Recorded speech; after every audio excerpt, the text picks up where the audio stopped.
وہ بھی پڑھیں گے، اسی کے ساتھ ہم اس کو مکمل کریں گے۔ دیکھیے یہ جو چھیوں حروف ہیں، الفاظ ہیں، ظروف، تو ان ظروف مقطوع الاضافت، جو کہ ان کی اضافت کو کیا کیا جاتا ہے، حذف کیا جاتا ہے، اس کو کہیں گے مقطوع الاضافت۔ ان کو نحویوں کی اصطلاحات میں گایات کہتے ہیں۔ کیا کہتے ہیں؟ اسماء گایات، ان کا دوسرا نام ہے اسماء گایات، ٹھیک، اسماء گایات۔ تو ان اسماء گایات کے حوالے سے انہوں نے فٹ نوٹ میں دیا ہے کہ اسماء گایات کے مضاف الیہ کی 4 حالتیں ہیں، یعنی ان کا جو مضاف الیہ ہے اس مضاف الیہ کی 4 حالتیں ہیں۔ 3 حالتوں میں معرب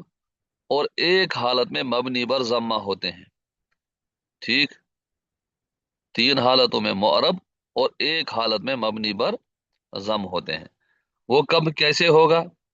مضاف الیہ مذکور ہو تو معرب ہوں گے، مضاف الیہ مذکور ہو تو معرب ہوں گے، جیسے لکی لا یعلم بعد علم شیئا، اسی طرح لکی لا یعلم من بعد علم شیئا۔ دیکھیے تو یہاں مضاف الیہ مذکور ہے علم، یہاں بھی علم مضاف الیہ مذکور ہے، تو اس صورت میں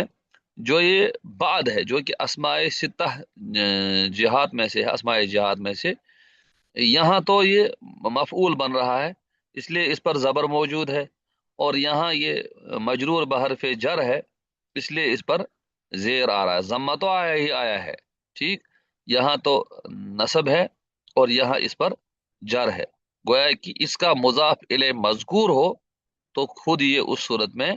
معرب ہوگا، یہ ہو گئی ایک صورت، ٹھیک، جبکہ مضاف الیہ موجود ہے۔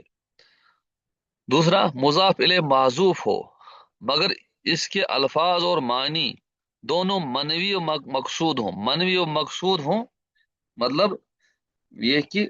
وہ فی نفسی ہی ان کی نیت پہلے سے موجود ہو اور وہی والے الفاظ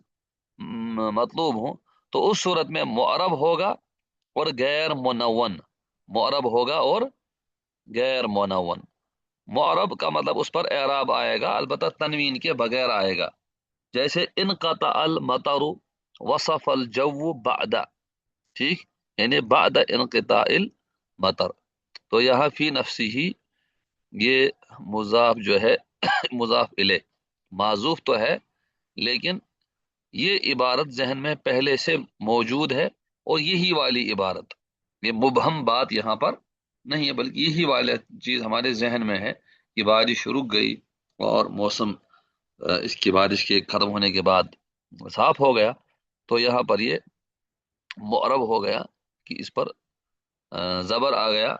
اور اگر اس سے پہلے حرف جر ہوتا تو اس پر زیر آتا، ٹھیک، تو اس کو کہیں گے معرب اور غیر منون، البتہ تنوین کے ساتھ یہ اس صورت میں استعمال نہیں ہوگا۔ تیسری صورت ہے مضاف الیہ معذوف ہو مگر اس کے الفاظ اور معنی منوی و مقصود نہ ہوں، تو اس صورت میں معرب منون ہوں گے، ٹھیک، اس کے الفاظ متعین نہیں ہے، جو ہمارے ذہن میں ہیں وہ متعین نہیں ہے، معنی بھی متعین، جیسے رب بعد کان خیرا من قبل، بہت سی بعد کی چیزیں پہلے کی چیزوں سے بہتر ہے، بہت سی بعد کی چیزیں پہلے کی چیزوں سے بہتر ہے۔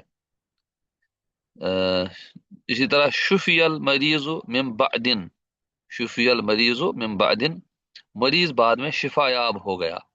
بعد میں شفا یاب ہو گیا، تو یہاں جو یہ تنوین ہے، اس تنوین کو تنوین عوض کہتے ہیں، جو مضاف الیہ کے معذوف ہونے پر دلالت کرتی ہے، کہ یہاں یہ بتاتا ہے کہ مضاف الیہ معذوف ہے، اس معذوف مضاف الیہ کے بدلے میں تنوین دے دی گئی، یعنی رب شیء کائن بعد زمن موجود کان خیرا من رب شیء کائن قبل زمن ماضٍ، یا شف، اس کو تو سمجھنا خواہ پریشان ہوں گے، اس سے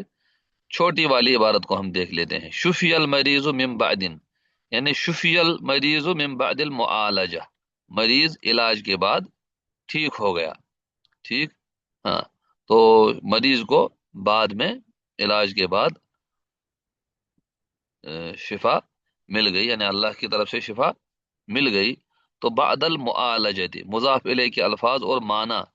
دونوں منوی اور مقصود نہیں ہو سکتے ہیں۔ تو فی نفسی ہی یہاں پر چونکہ معالجہ محذوف ہے، اور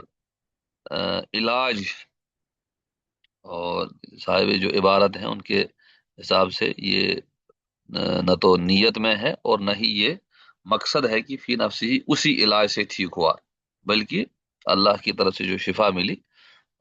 اس لیے چونکہ معالجہ کو اس کو حذف کیا گیا، اس کے بدلے میں بعد جو ہے اس میں تنوین دے دی گئی، مم بعدن، تو اسی کو کہا معرب منون ہوگا، معرب منون ہوگا، ٹھیک۔ اور چوتھی صورت مضاف الیہ محذوف ہو مگر اس کے الفاظ منوی و مقصود نہ ہوں، ٹھیک، البتہ معنی جو ہے منوی و مقصود ہوں، ٹھیک، لہذا دونوں میں فرق سمجھنا ہے کہ اس کے الفاظ مقصود، یہاں پہلی والی صورت میں الفاظ اور معنی دونوں منوی و مقصود تھے، الفاظ بھی وہی والے طے تھے اور معنی بھی وہی والے طے تھے، تو اس صورت میں معرب مگر تنوین کے بغیر۔ دوسری والی صورت میں الفاظ اور معنی دونوں مقصود نہیں تھے، الفاظ اور معنی دونوں مقصود نہیں تھے، تو اس صورت میں معرب منون، معرب منون، ٹھیک۔ اور تیسری صورت مضاف الیہ محذوف ہے، مضاف الیہ محذوف ہے۔ دیکھیے اس میں ایک اور چیز، پہلی والی صورت میں مضاف الیہ مذکور ہے، اور مضاف الیہ محذوف وہ آخری والی تین صورتیں، یہاں بھی مضاف الیہ محذوف، اور تیسری والی صورت میں بھی مضاف الیہ محذوف، چوتھی والی صورت میں بھی مضاف الیہ محذوف، مگر اس کے الفاظ و منفی و مقصود نہ ہوں، یعنی الفاظ منفی الفاظ کی نیت تو نہیں ہے، البتہ معنی ذہن میں پہلے ہی سے ہے۔ یہ وہ والی صورت ہے جس کو صاحب کتاب نے نقل کیا کہ مضاف الیہ معذوف ہو مگر اس کے الفاظ وہ مقصود نہیں ہے، البتہ معنی ذہن میں ہوتے ہیں، ٹھیک۔ تو موقع محل کے پیش نظر وہ ذہن میں مراد لیے جاتے ہیں، اس صورت میں مبنی بر ضمہ ہوتے ہیں، مبنی بر ضمہ ہوتے ہیں، چونکہ بات چل رہی ہے مبنیات کی، اسی لیے صاحب کتاب نے صرف یہ والی صورت لے لی، للہ الامر من قبل ومن بعد، ٹھیک، ہاں، تو للہ الامر من قبل ومن بعد، تو یہ والی صورت جو ہے، جبکہ معنی مضاف الیہ کے جو معنی ہیں وہ ذہن میں انسان کے موجود ہے، اگرچہ الفاظ موجود نہ ہوں، معنی ذہن میں موجود ہے، تو اس صورت میں مبنی بر ضمہ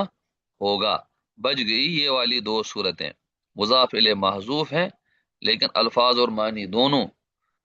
ذہن میں مقصود ہے، تو اس صورت میں معرب ہوگا لیکن تنوین کے بغیر، اور اگر الفاظ و معنی مقصود نہیں ہے تو اس صورت میں یہ جو ہے الفاظ و معنی مقصود نہ ہو تو معرب، الفاظ و معنی مقصود ہوں تو معرب غیر منون، اور الفاظ و معنی مقصود نہ ہوں تو معرب منون، معرب منون، گویا کہ اس سے ہمیں یہ دو صورتیں اور آسان ہو گئی، الفاظ بھی مقصود ہیں، معنی بھی مقصود ہے، تو اعراب اور لیکن تنوین کے بغیر، اور اگر الفاظ اور معنی دونوں مقصود نہیں ہے، ان کی نیت پہلے سے نہیں ہے، تو تنوین کے ساتھ اور اعراب کے ساتھ، ٹھیک، یعنی جس طرح ہم دوسرے اسما کے ساتھ عمل کرتے ہیں، تو یہاں بھی معرب، یہاں بھی معرب، مضاف الیہ مذکور ہو اس صورت میں بھی معرب، صرف ایک صورت بچ گئی کہ مضاف الیہ محذوف ہو مگر معنی مقصود ہو، معنی کی نیت دل میں موجود ہو، تو صرف اس صورت میں مبنی بر ضمہ ہوتے ہیں، چونکہ اسی والی صورت کا تعلق مبنیات سے ہے، اسی لیے اس باب کے تحت صاحب کتاب نے یہ والی صورت جو ہے مبنی بر ضمہ اسی کو نقل کیا۔ حاصل یہ ہے کہ معرب منون ہونا اس بات پر دلالت کرتا ہے کہ الفاظ اور معنی دونوں مقصود نہیں ہے، ٹھیک، الفاظ اور معنی دونوں مقصود نہیں ہے، اور مبنی بر ضم ہونا اس بات پر دلالت کرتا ہے کہ معنی مقصود ہے، معنی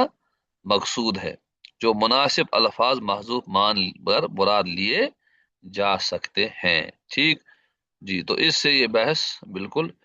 آسان ہو گئی، اگرچہ مکمل بحث کا تعلق مبنیات سے نہیں ہے.